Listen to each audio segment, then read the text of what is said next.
would be so kind as thank you for starting the recording. Hi there, I'm Cynthia Call of Bedford, Pennsylvania in the SCA. I'm known as Jacintha Shopwife. I live in Ethelmark. Welcome to my discussion of Viking Age cooking vessels. You might have noticed that this did start out titled as Adventures with Viking Age Cooking Vessels, but I decided with everything that went wrong to retitle it to Misadventures with Viking Age Cooking Vessels. Please bear with me. I am analytical and tend towards dry scientific fact. I come from 32 years in laboratory science at the National Cancer Institute, part of the NIH. Starting in September of 2024, my husband and I took a graduate certificate in experimental archaeology and material culture through University College Dublin. We had to complete an experimental archaeology project during our final trimester of the year. I chose to try to compare Viking Age cooking vessels as my project because my husband and I are Viking Age historical interpreters in the United States. I wanted to get hands-on learning about cooking during this period. I was able to complete a couple of trials after some pre-cooking for my graduate certificate. So many things went wrong. I'm actually kind of amazed I earned my certificate. Fortunately, it was more about learning the process of experimental archaeology and not about the end product. And what I've learned so far makes me realize these were preliminary experiments. I've learned a lot, and the major thing I learned is I've got a lot more learning to do to cook like a Viking Age Scandinavian might have. As with most things, the more we learn, we understand how little we actually know. We learn from mistakes. Documenting mistakes in research allows others to not make the same mistakes. Then they are able to move the research forward. That may entirely flip a paradigm, a gospel truth in the field. My boss, Dr. Hager, the branch chief, was so excited when a new paper refuted the paradigm that he had established. His field of research had now advanced.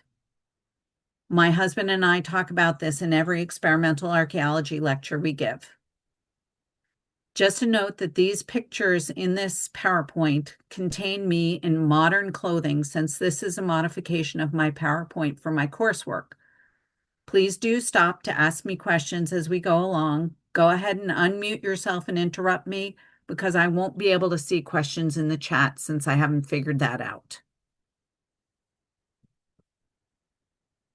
Now I got to figure out how to put my PowerPoint forward. All right, are we on the next slide? Research and preliminary experiments. Yes, okay, excellent. I have one screen, so I'm kind of flipping back and forth. Before one can cook, one must find a period recipe, then source ingredients, and I needed to figure out how one would cook this modernly to have a baseline.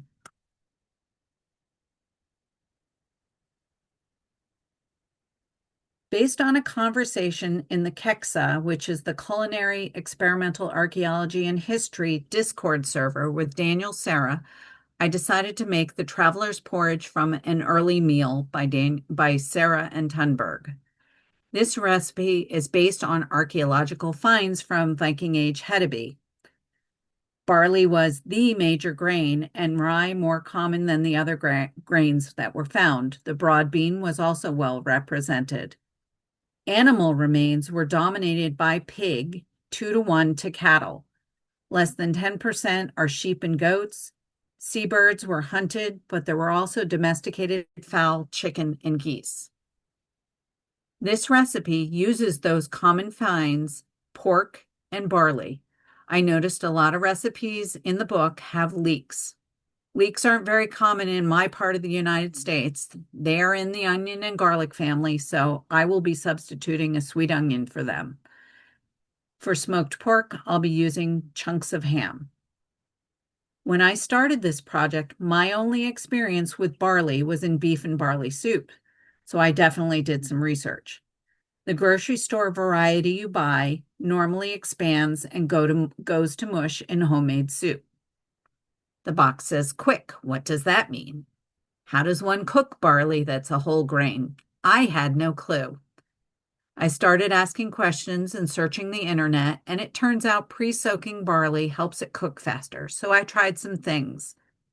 I decided to try this in a controlled situation first on my own stovetop with a regular modern pot because I was actually a bit nervous about cooking a grain I'd never really cooked with.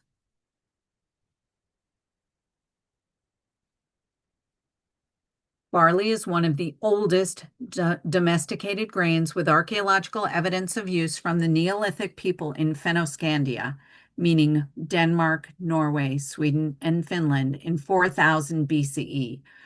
Modernly, they're trying to figure out the travel path of it around the world, analyzing old seed stock remains genetically. Barley comes in a bunch of varieties. Wild barley has a two-road ear, while cultivated barley developed into six-road. Wild barley has a winter growth habit, needing exposure to a prolonged period of cold to promote subsequent flowering. A spring growth habit occurs when plants complete their growth during a single season. It can be hulled, meaning with an inedible husk, or naked, when the husk falls off by itself. The Scandinavian group of barley is largely six-roed, entirely hulled, and predominantly spring growth habit, but they do contain a mixture of daylight responsive and non-responsive forms. I obtained hulled barley, which is a mouthful, because I didn't want to have to figure out how to dehull it.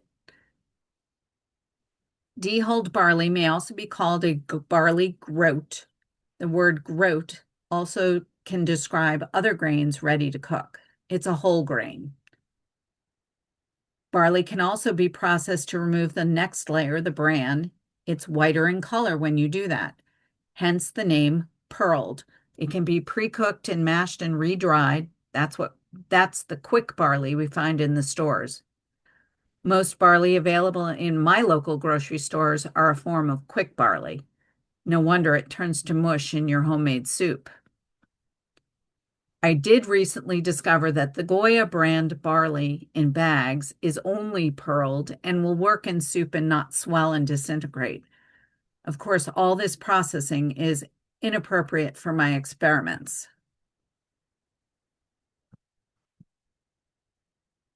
So I tried pre-soaking of the barley to expedite the cooking time. I tried cooking, as I said, in a more controlled environment, also known as my kitchen stove, a more familiar milieu, before I tried cooking over an open fire. The suggested modern cook time of 30 minutes was tried to establish a baseline.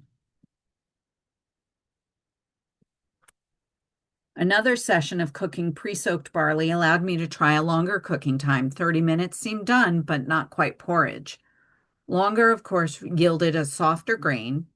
So how does one test for doneness? I tried smashing it, as you can see, and I also tried mouthfeel or eating it to determine completeness of cooking.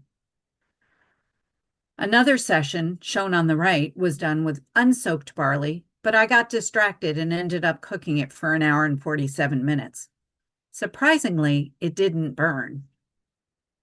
All these preliminaries are to allow me to try to get comfortable cooking barley so I can actually focus on the cooking vessels. Any questions on the preliminaries that I did?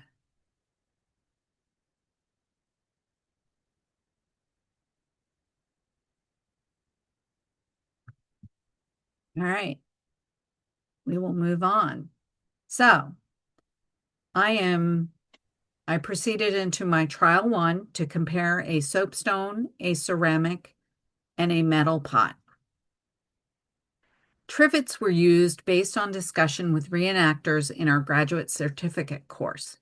It might be easier to keep hot coals under the pots. They'd have a uniform height above the coals, and shoveling coals under should be simpler. Ham was boiled the night before in water for the broth for the porridge.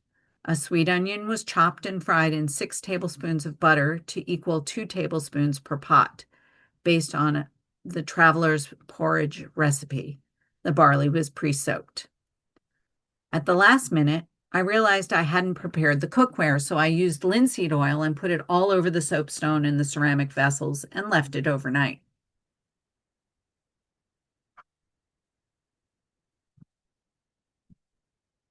A keyhole style hearth was made to keep the fire in. I had a great deal of help from my husband, Ken Call, to create the fire pit. The lower side fits my 3 pots. That allows me to drag the coals downhill to the cooking area. We started with a teepee style fire starting situation to get the fire going.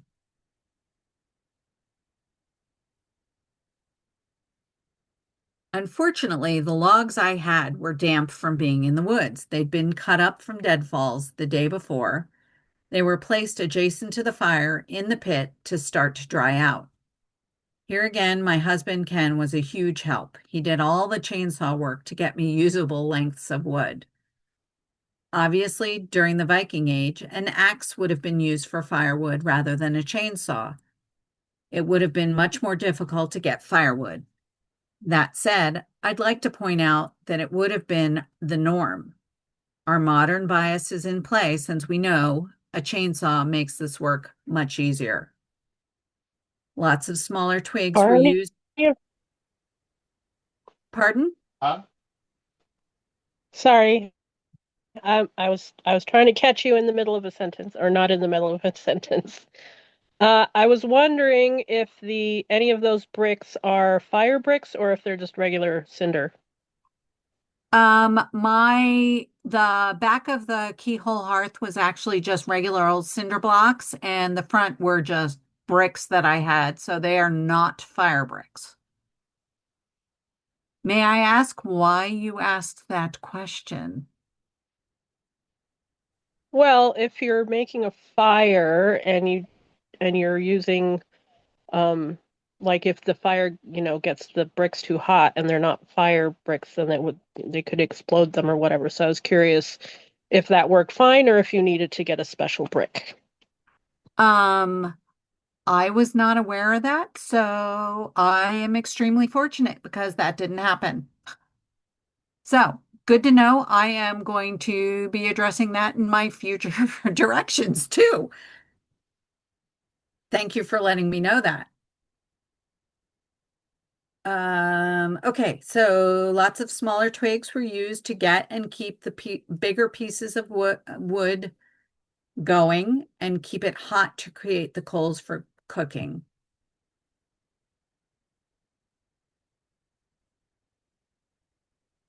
After about an hour and a half, I was getting anxious about getting started. I had started around 7 a.m. It was already getting hot out. Remember, this is July, even in the shade. I found out later that around 2 hours is completely normal to start having coals, per discussion with Nicholas Biden, a UCD course mate from Australia in the SCA known as LOCAC. This led me to the conclusion that keeping the fire going was likely in the Viking Age by banking coals at night or in periods of low usage. As you can see, I used my cheater commercial charcoal to build a fire in the lower part of my hearth. It relatively quickly turned to coals. I was able to plant my trivets and pots in a nice bed of coals.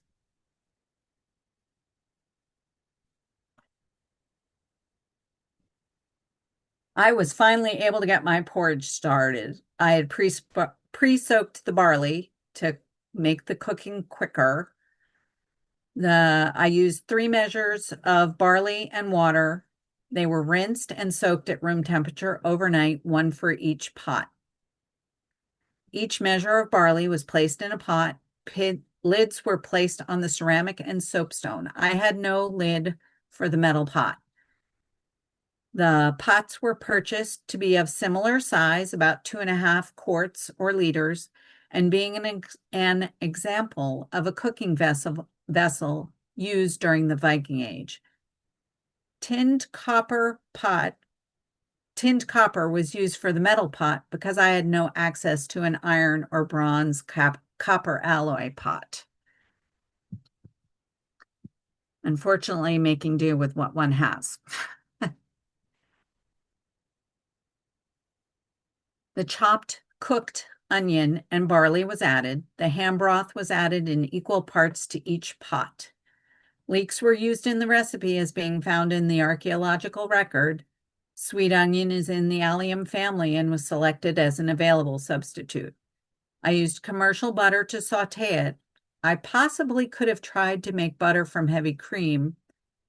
Cattle of the time may have been different, thus milk and butter may be different as well. As mentioned, hulled barley was purchased through the web. Hulled barley is a whole grain with just the hull removed. The ham broth was from boiling the ham in water. The ham was selected as a type of smoked pork, as found in the archaeological record. It was frozen leftovers from a prior meal with a massive spiral sliced ham. There have been multiple meals made from that ham.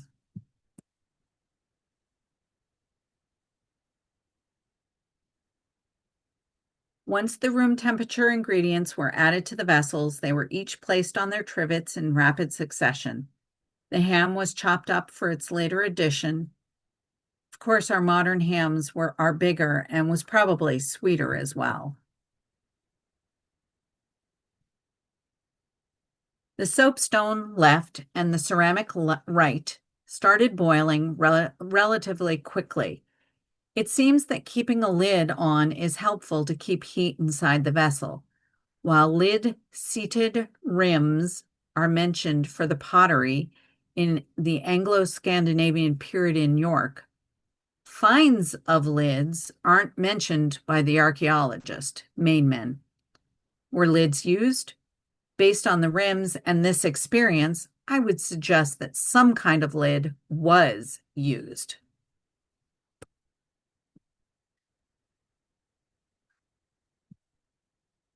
Mouthfeel or tasting it for texture in my mouth was selected as a method to determine if the barley was done.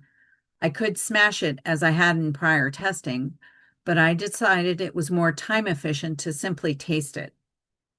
Once done, these recipes indicate to add the ham and eat. Porridge generally has the grain dissolving. These porridges I've made are more like a grain side dish in that the grain still seems whole.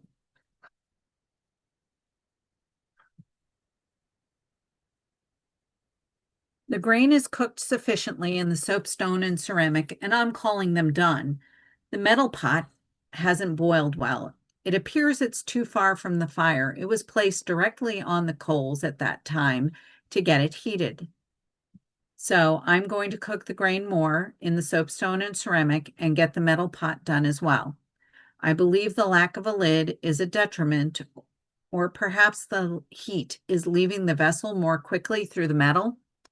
There's not much material there to hold the heat in this pot, like in the soapstone or the ceramic pots.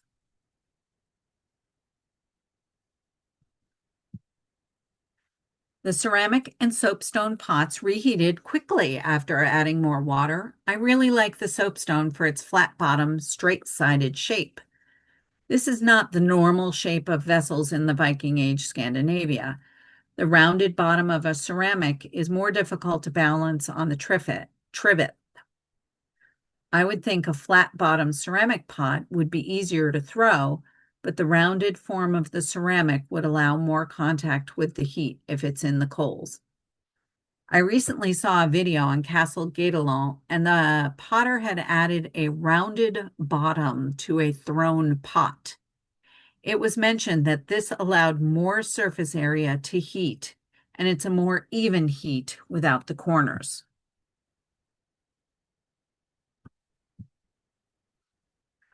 While the barley in the metal pot has boiled some, it's not as soft as the other pots.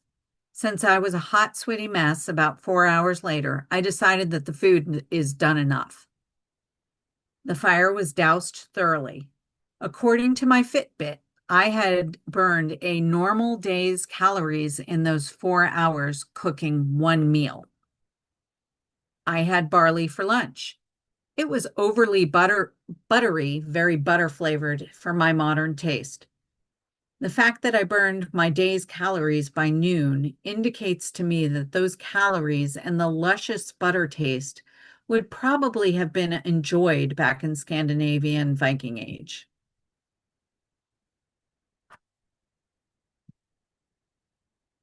Some initial conclusions. Soapstone's heat retention may keep the food cooking, potentially using less fuel. Ceramic also heats well and holds it. Metal pots require different handling directly in the fire to get and stay hot. I've seen it used most over a direct flame in reenactment situations rather than over coals, and that's likely to be because of its heat transfer properties. I've not seen any evidence of trivets during the Viking Age. I thought it might be helpful, especially in keeping things cleaner. I thought it would have been easier to put coals under the trivets rather than moving pots to get coals under them. Since Mainman in 1990 mentions lid-seated rims, and it appears to help food cook more quickly, they may have been used in York during the Viking Age for ceramic pots. Soapstone heats quickly and holds that heat well.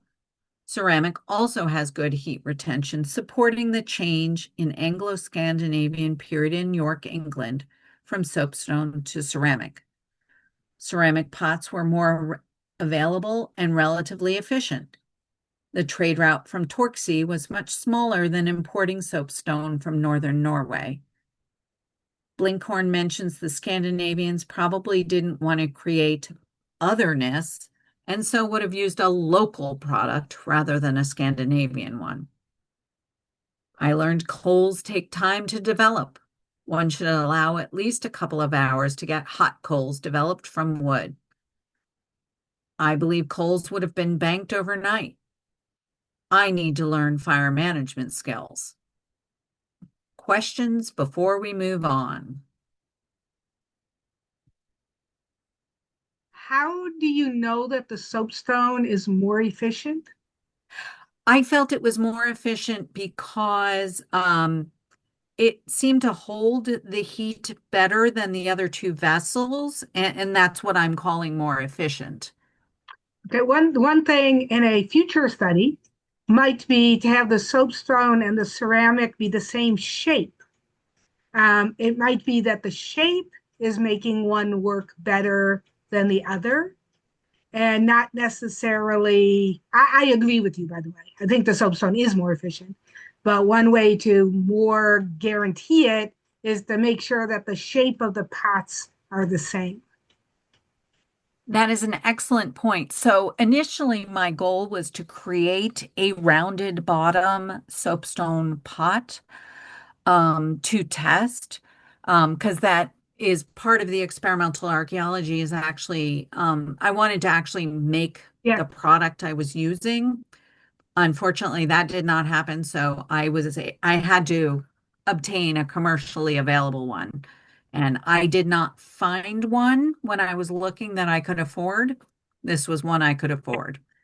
yeah. So, So yeah, I would just couch your conclusions then, saying that it is not the most efficient, and soapstone is probably the most efficient based upon what you have done. And then I'm sure that in your conclusions in your paper, you had a future work, and that anything you could not do, just throw into future work. Future work, make sure that they're the same shape. that is an excellent point. I appreciate that very much. Thank you, though. This is very interesting so far. I should be quiet and let you continue. Not a I, I problem at have a all. I have a question. Yes. On your little list here, I don't even know if you got to it yet, but it says trivets probably weren't used. Did you find vessels that had the little feet? Not from the Viking Age, no. Okay. I did not find the one. The ones used in York, England, the predominant style were a conical, not a quite conical, a rounded bottom ceramic pottery. So, and no, they did not have those little feet like what are they called? The little pots with the feet. There's a name for them. Um, those weren't available in Anglo-Scandinavian York. Those are called pipkins. Thank you. I knew there was a word for it. Any more? All right. Thank you all for bearing with me. All right. Trial 2 plan is very similar to make porridge, but to place the pots directly in the fire on my coals. All right. This fire was started this time at 7:40 in the morning. I cheated again and used charcoal. Since the point of the experiment is to compare the vessels, how the coals aren't made shouldn't be a variable, though I think I want to address this in future experiments. Ken is busy tending the fire to make me more coals. You can see his feet on the right. By 9 a.m., I had decided it takes more than one person to cook, one to tend the fire and the other to attend the actual prep work and cooking. I had prepped pretty much everything in advance, so that was minimal, but removing lids, stirring, and rotating pots is almost a full-time job. I would think, based on this experience, that multiple pots probably weren't the norm for Viking Age cooking. Maybe with one pot going, one could also attend the fire, with wood being easily accessible to the cook. Perhaps the cooking was done more like using a crock pot and everything was in one pot, added and left to cook.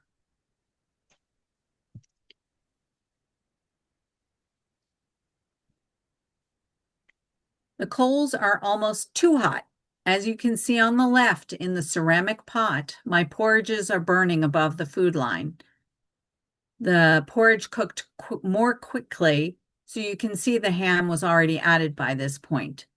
The burn above the food line is like the fines in Shantran's 2021 paper, boiled, fried, or roasted.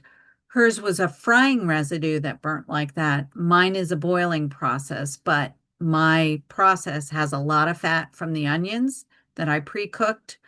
I only used about half the butter that I used before, and the added ham is also quite fatty. In the soapstone pot, one doesn't observe burning, but you can see barley stuck to the pot. You can see some crust above the food line in the metal pot as well. In the colonial period in the United States, hearth cooking temperatures are noted as 3 heats, low, medium, and high, according to Goldenson. Since I had burning in direct coals, management of where to place the vessel is also important and is a skill I haven't had enough experience to acquire. By the way, I'm using that book as a resource since I've not found other books with fire management skills.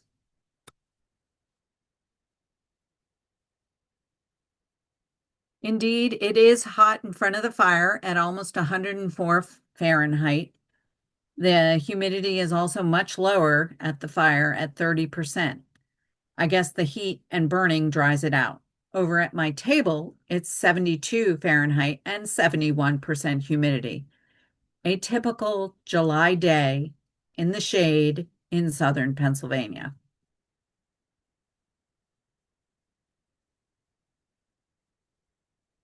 In this cooking session, I had to keep adding water as needed to keep the consistency wet.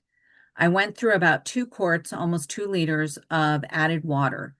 This time it was more like porridge. Last time it was still more like a grain, but I didn't add as much liquid to allow it to become porridge. Merriam-Webster defines porridge as a soft food made by boiling meal of grains or legumes in water or milk until thick. That leaves a lot of wiggle room. But the thing I didn't catch before was the milled part. Did you notice that I said a boiling meal of grains? Maybe you all knew the proper definition of porridge, but I didn't. So that is going to need to be addressed in future sessions.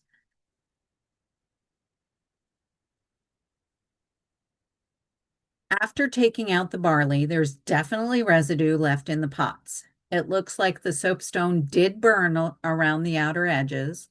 I think as I was stirring, I got most of the bits being stuck to the bottom, but I obviously didn't get into the corners. The ceramic really burnt. Must have been the ham and butter for the onions. The metal pot seems to have some more well-cooked stuff stuck to the sides, but nothing seemed to have burnt on.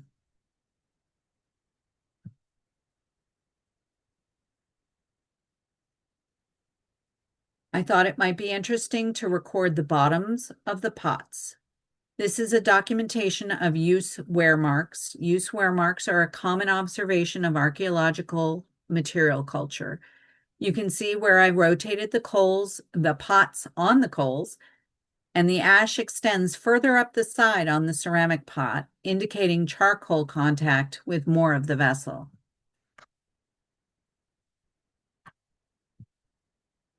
It is difficult, if not impossible, to manage both attending the fire and the cook pots, keeping things stirred.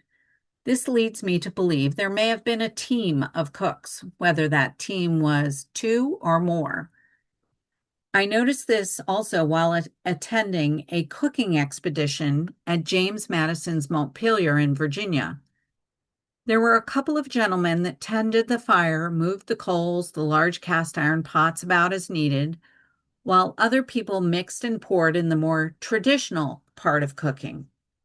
It was agreed among attendees and our leader that cooking for the Madisons was indeed likely to be a team of enslaved persons to keep the process smooth. Multiple pots probably weren't the norm during the Viking Age. There was too much going on to attend multiple pots. Direct heat cooks more quickly. It seems the total time may have been similar, but the second batch had progressed more towards porridge than the first. Vessels are mobile and can be moved somewhat off the coals to reduce the heat, as indicated in my colonial cookbook. Lower and slower seems to be the way to go. I still have lots to learn about fire management, coals, and placement of cooking vessels to cook well in a historic manner. Ceramic pots leach minerals and add flavor to the porridge. I noticed a tang to the porridge from the ceramic pot that I liked. I wish there was a way to determine what was being leached into the food. It reminded me of copper, but I can't say for sure. Soapstone seems to act like a crock pot and didn't burn. The tinned copper also didn't burn. Could that be because of the double layer of metal? Questions before we move on? Did you have any, did you preheat any of your vessels before putting them directly on the coals? I did not. I did not. Is that something you've read about or know about? Yeah, I took the Cooking with Pipkins class from Glenn at West Coast Culinary this year, and he was pretty adamant about making sure, especially ceramic pots, that you preheat them because they can tink on you, and you don't want that, especially when you're paying a fortune for a pot. So Right. I just was wondering, especially that clay one, if you had preheated it and if it was fine. Um, The instructions that came with it did not mention preheating it or anything, so I did not. I've had ceramic pots break on me that weren't preheated, but what you do is you just start on the edge of the fire and slowly walk them in. Takes 5 to 10 minutes. And once I started doing that, I haven't had any ceramic breakage. Okay. Thank you. That'll be very useful in my future cooking because I sure don't want to break it.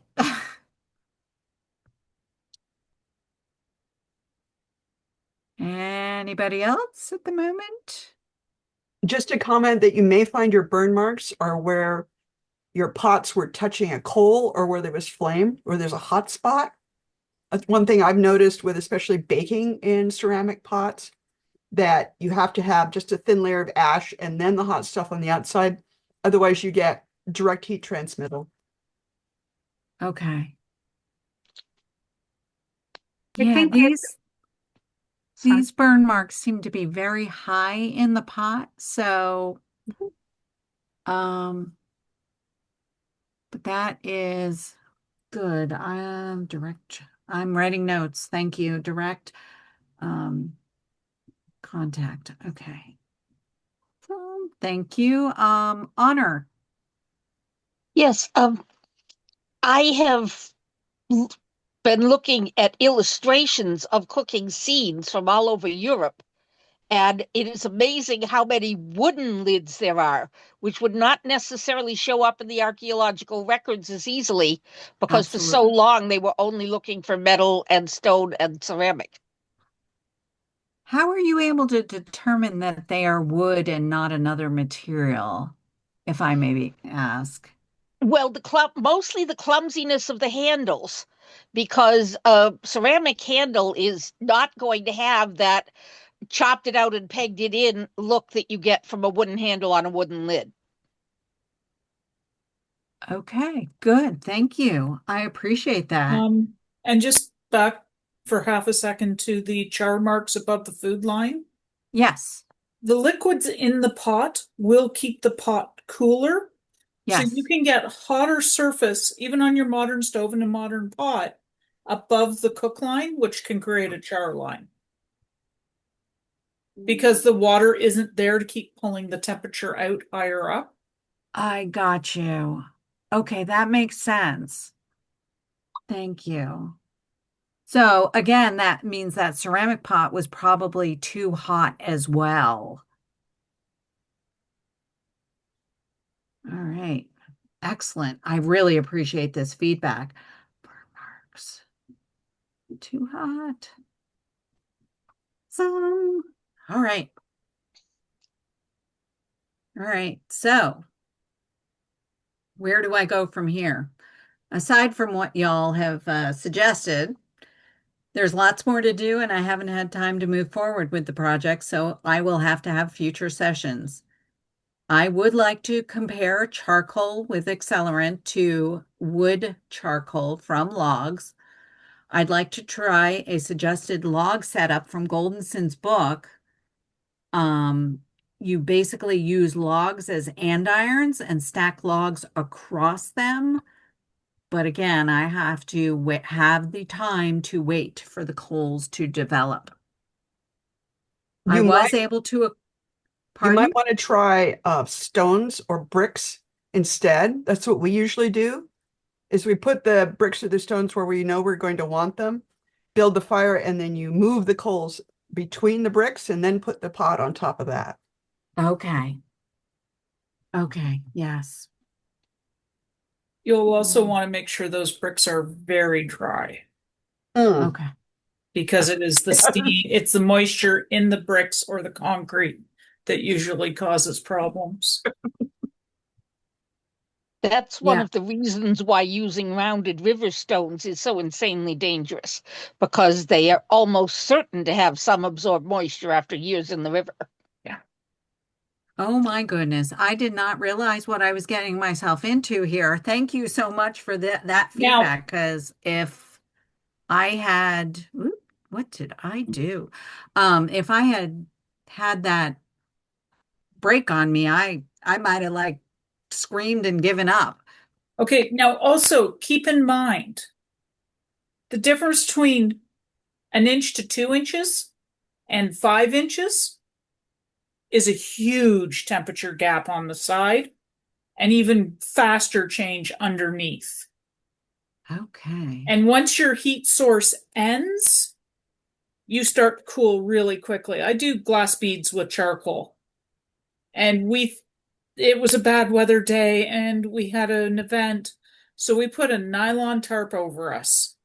We had one tiny hole after 2 full days because it was more than 4 feet and nothing was staying hot that long. Wow. Okay. So proximity, huge.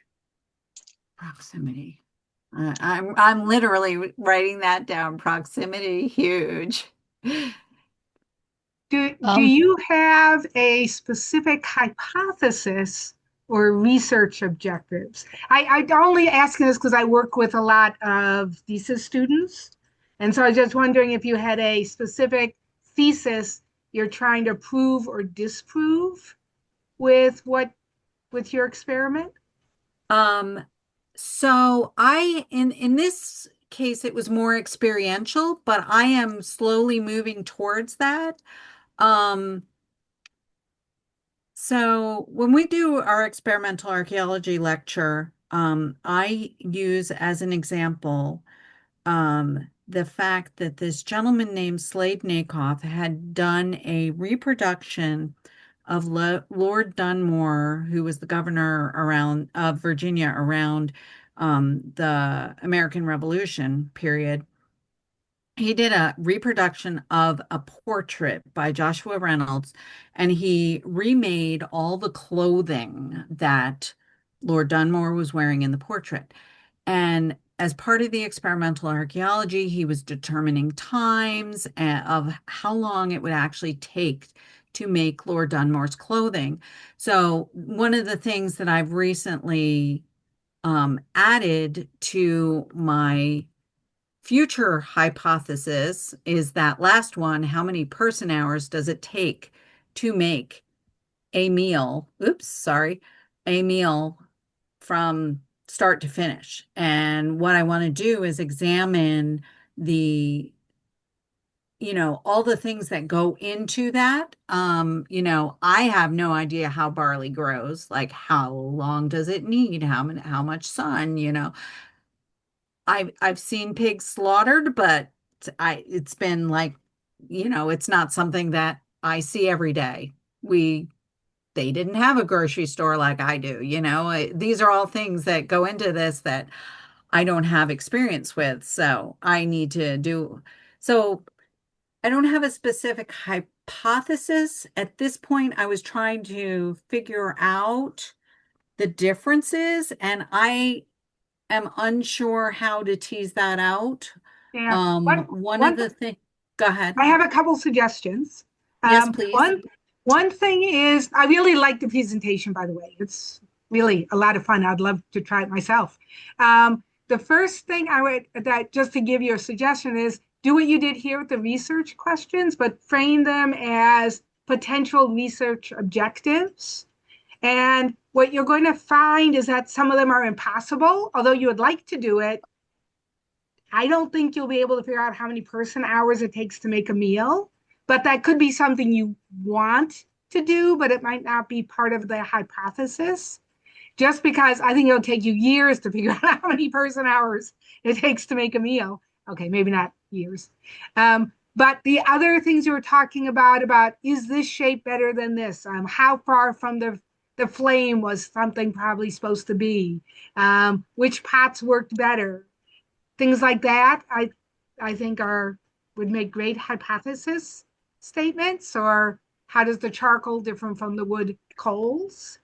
So I would think as make a whole series of things and then say, well, this one is obviously going to take way too long to do, and then you just throw it into your future work section.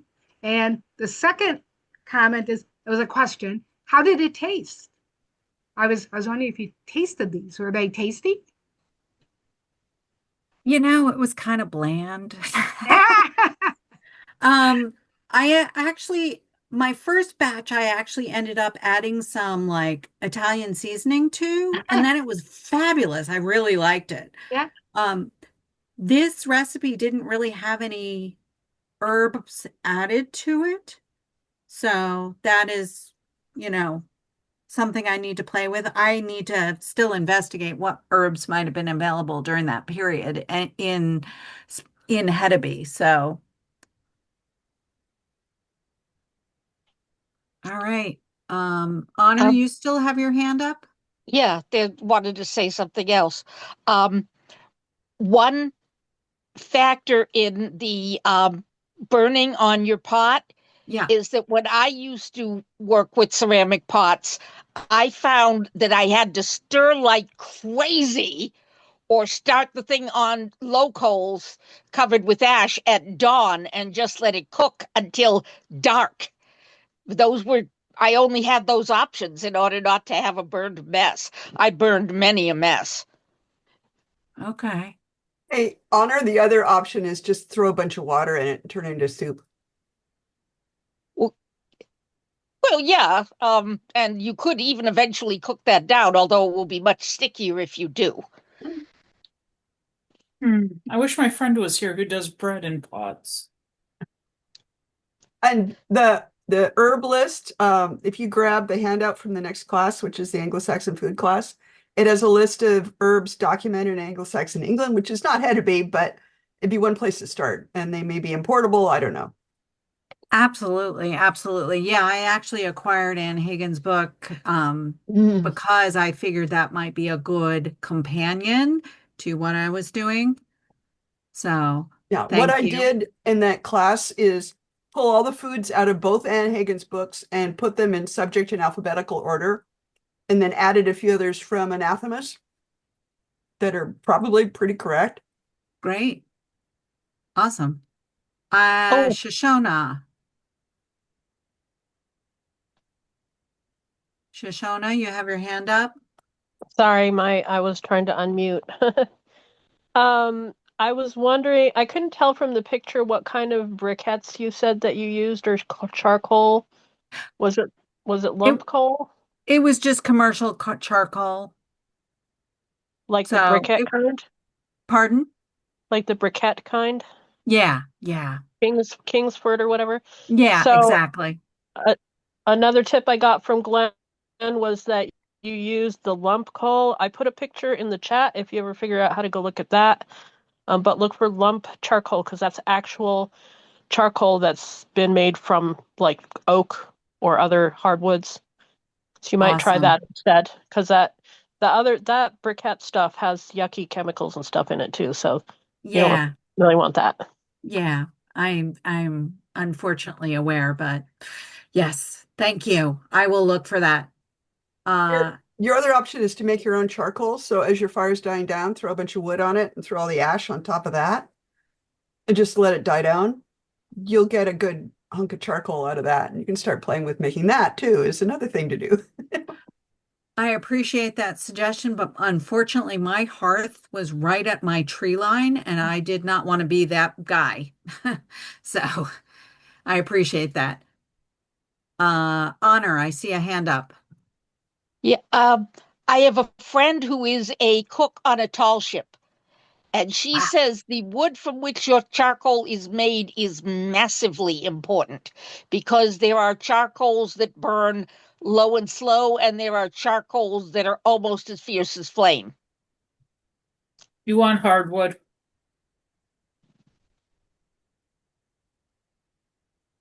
Awesome. Writing that down as well. All right. Okay, so we've got just under 10 minutes left before the next class is coming in. So any last questions? I have one more. Yes. So at the beginning you were talking about the different kinds of um barley, and Yes. I was just at my Korean market and I didn't look real close, but I saw they had a whole bunch of barley. Did you happen to look in any of the Asian markets for the barley, or do you not have that in your area? I live out in a little podunk town. I think we have a Wise market and we have a Giant Eagle. But yeah, everything in the grocery store except for the Goya. I've now found that the Goya is at least pearled. So yeah, it was easier for me to just order it on the from Amazon. So if I'm up in Altoona, maybe I can get some find an Asian market up there. That would be fabulous.